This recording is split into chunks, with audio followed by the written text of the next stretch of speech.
सूरत शहर के Pandesara police station विस्तार में जीआईडीसी में एक फर्म है एंजन मोनोफिलामेंट एक कंपनी है, उसके यहाँ पे इंफॉर्मेशन मिली कि वहाँ पे चाइनीज़ मांझा जो है वो तैयार हो रहा है।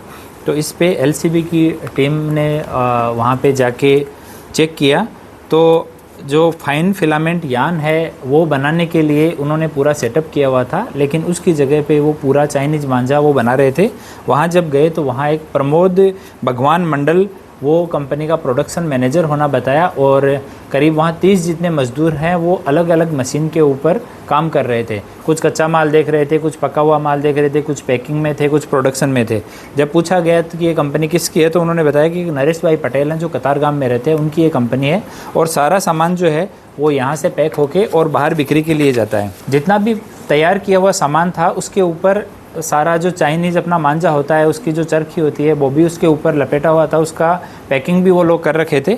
उसके ऊपर cobra gold for industrial use only ऐसा स्टिकर लगा के वो लोग बाहर भेज रहे थे और इसी के हिसाब से उन्होंने बिल भी उसके तैयार किए हुए थे।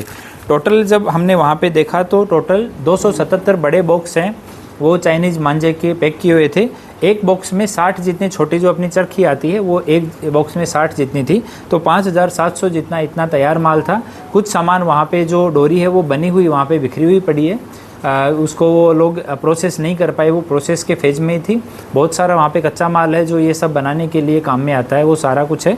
अभी एक जानवा जोग दाखिल करके तपास पीआई को दी गई है और एफएसएल को, फैक्ट्री इंस्पेक्टर को और जीएसटी के अधिकारियों को सबको इन्फॉर्म किया गया है। तो आने वाले कल सोमवार को सभी लोग विजिट करके अपना रिपोर्ट देंगे।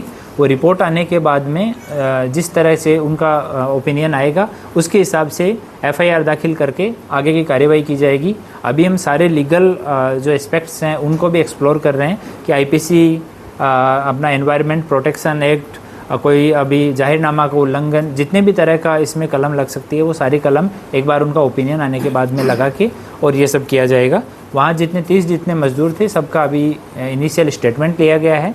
प्रोडक्शन मैनेजर है उसका इनिशियल स्टेटमेंट लिया गया है और अभी मुद्दा माल को वहीं रखा गया है। एफएसएल के एग्जामिन होने के बाद में, फैक्ट्री इंस्पेक्टर से एग्जामिन होने के बाद में, उनकी रिपोर्ट आने के बाद में आगे की कार्रवाई की जाएगी।